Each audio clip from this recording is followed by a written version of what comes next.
20 வயசு வரைக்கும் லைஃப்னால் என்னன்னு தெரியாது எனக்கு. இப்போ எல்லாமே எனக்கு புதுசாக இருக்குது.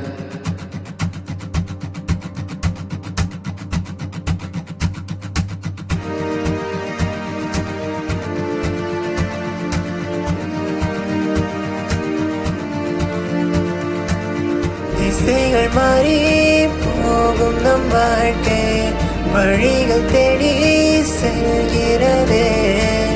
திசைகள் மாறி போகும் நம் வாழ்க்கை வழிகள் தேடி செல்கிறதே.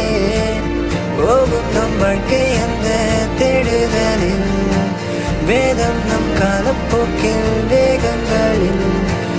போகும் நம் வாழ்க்கை அந்த தேடுதலில் வேதம் நம் காலப்போக்கில் வேகங்களில்.